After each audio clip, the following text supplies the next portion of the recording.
Hi friends, welcome back to my channel. எல்லாம் எப்படி இருக்கீங்க? நல்லா இருக்கீங்களா? எங்கள் ஊரில் வந்து திருவிழா ஆரம்பமாயிருச்சுங்க. 2வது காப்பு கட்டினதுலேருந்தே ஒவ்வொரு நாளைக்கும் ஒவ்வொரு வீதியில் வந்து சாமிக்கு ஜோடனை பண்ணி பூஜை பண்ணுவாங்கங்க. அந்த இதில் எங்கள் வீதியில் வந்து இன்றைக்கி பூஜை பண்ணுறாங்கங்க. அதனால் வீட்டிலேருந்து அழைச்சிக்கிட்டு இதான் கோயிலுக்கு போகிறாங்கங்க. இது தாங்க மாரியம்மன் கோவில். எவ்வளோ கூட்டமாக இருக்குது பாருங்கள். மக்கள் எல்லாம் நிறைய பேர் வந்திருக்காங்க.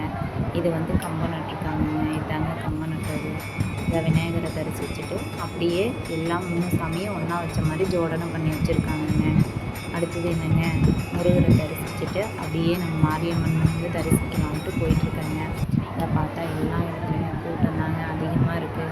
சரி வாங்க நம்மளும் வெயிட் பண்ணலாம். வெயிட் பண்ணி பார்த்து பொறுமையாக சாமி கும்பிட்டுக்கலாம். நெக்ஸ்ட் என்னங்க, வாங்க நாமளும் கூட்டத்தோட கூட்டமாக நின்று அப்படியே சாமி கும்பிடலாம். நம்ம மாரியம்மன் சாமியை கும்பிட்டு இதுதாங்க மாரியம்மன் சாமி. இன்றைக்கி ரொம்ப அலங்காரம்லாம் பயங்கரமாக பண்ணியிருக்காங்க. திராட்சை மாலையெல்லாம் போட்டிருக்காங்கங்க. அப்படியே சாமி கும்பிட்டாச்சு. இந்த சைடு பார்த்து எல்லா சாமியும் கும்பிட்டு அப்படியே பாருங்கள். இந்த சைடு அந்த சைடு நிற்கிறது வந்து எதுக்கு நிற்கிறாங்கன்னு தெரியுதுங்களா? அது வந்து சாப்பாட்டுக்குங்க. லைன் போயிட்டுருக்குது. எவ்வளோ கூட்டமாக இருக்குது பாருங்கள்.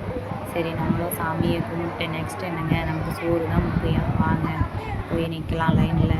எப்படியோ ஒன்று லைனில் நின்று சாப்பாடு நீர்மோடு எல்லாமே வாங்கிட்டேங்க. நல்லபடியாக வாங்கிட்டு நெக்ஸ்ட் என்னங்க, வீட்டுக்கு கிளம்பியாச்சு.